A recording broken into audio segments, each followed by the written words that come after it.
자, 가짜 수산업자 김 씨의 전방위 로비 의혹에 대해서 조금 더 자세히 짚어보겠습니다. 자, 앞서 리포트에서 보셨던 것처럼 수산업자 김 씨는요, 자칭 수산업자입니다. 자, 김 씨는 최소 27명에게 선물을 전달했다라고 합니다. 그 대상은 정치인, 법조인, 언론인 등 각층의 인사들이 포함되고 있는데 화면에 있는 이 사진 보시죠. 수산업자 김 씨를 수사하는 과정에서 경찰이 발견한 사진들입니다. 이게 뭐냐면요.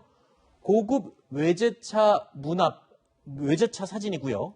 이게 빌려줬던, 누군가에게 줬던 자동차고요. 그리고 또 이건요. 선물을 배달했으면 반드시 이렇게 인증샷을 찍어 놨다는 겁니다. 왼쪽에 보이는 사진 고급 외제차는 수산업자의 지시로 직원이 박영수 특별검사가 살고 있는 아파트 지하 주차장에 가져다 놓은 뒤에 잘 가져다 놨다면서 찍어 놓은 사진이고요. 그리고 이 오른쪽 사진은 지난 1월 수산업자가 박지원 전 국가정보원장 집으로 보낸 현 국정원장의 집에 보낸 다음에 배달이 완료됐다라는 그 내용을 사진으로 또 찍어 놓은 겁니다. 수산업자 김 씨는 선물을 보낸 뒤에 이렇게 기록을 모두 사진으로 찍어서 남겨두었던 겁니다. 자, 이 김 씨 선물을 전달하면서 모두 이렇게 기록을 남긴 데는 분명히 의도가 있을 것 같아요. 당연히 있죠. 그렇죠? 세상에 공짜가 어디 있습니까? 예. 그냥 갖다 준다 그래도 그건 공짜가 아닌 거죠. 일종의 장부 같은 거겠죠. 장부의 그렇죠. 개념. 그렇죠. 우리가 좀 의심스럽게 생각해 볼 수 있는 게 나중에 안전판 역할을 할 수 있도록 네. 형님께 이렇게 해줬는데 이렇게 하실 수 있습니까? 네. 서운합니다. 이렇게 얘기할 만한 그런 증거로 확보하고자 했던 뭐 그런 의도도 있을 거라고 보고요. 네. 또 하나의 의도라고 한다면 앞서 이제 뭐 그 검사라든가 아니면 정치인하고 찍은 사진들이 있잖아요. 네. 딱 두 사람만 등장하는 사진 많이 찍었는데 보통 사기 사건들 많이 보면 네. 대체적으로 보면 자기 혼자 돈을 많이 갖고 있지 않잖아요. 그러니까 그렇죠. 사기를 치는 거잖아요. 그러니까 주변 사람들한테 과시하는 용도죠. 맞아요. 나 이런 사람들하고 친한 사람이야. 네. 그리고 나 이런 것도 지금 주고받는 관계야.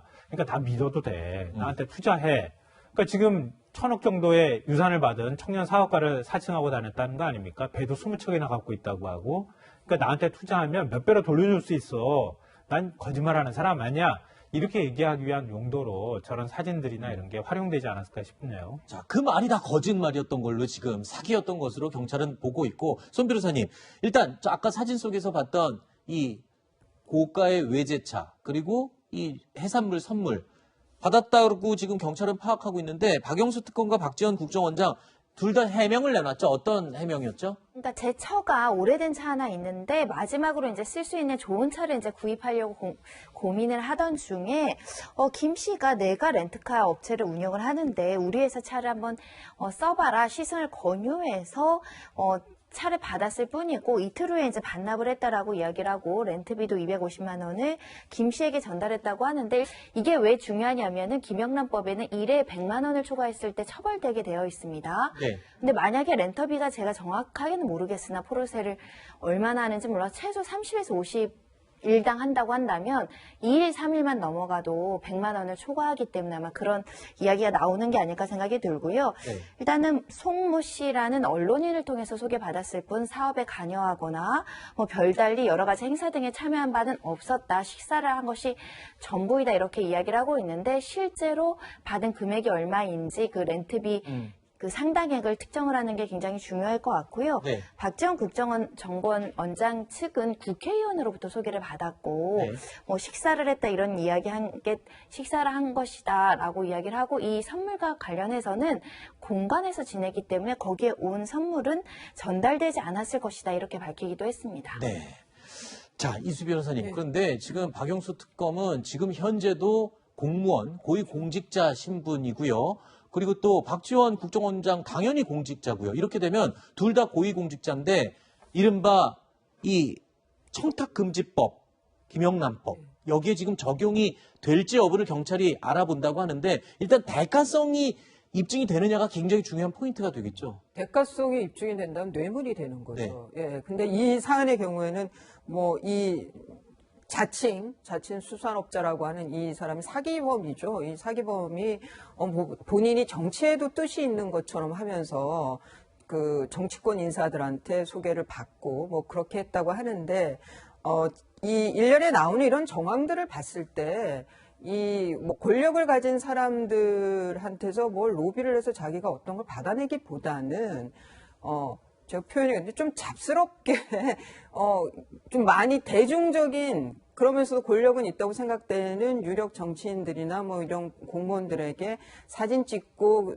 시시때때로 이제 선물 챙기면서 계속 자기 사기를 치는데 이용해 먹었던 것이 아닌가 싶어요. 이거는 무슨 정계 로비 이런 그 시각으로 볼 만한 사건은 아니지 않나. 저는 좀 그런 판단이 듭니다. 그래도 그 두 고위공직자는 문제가 될 수 있나요? 청탁금지법에는? 그 말씀하신 대로 좀 말씀드린 대로 그 청탁금지법이 1회는 100만 원 미만이어야 네. 되고 연 3회 그러니까 300만 원 미치면 처벌은 못 하는 거예요. 그러니까 이런 식으로 보도가 돼서 좀 망신을 산 거죠. 그것만 해도 대단한 명예에 뭐 그 흠이 갔다는 생각도 들고요. 그만큼의. 근데 이 방법을 보니까 굉장히 우후죽순 여기저기 사람들을 다 연출을 이용했던 것 같아요.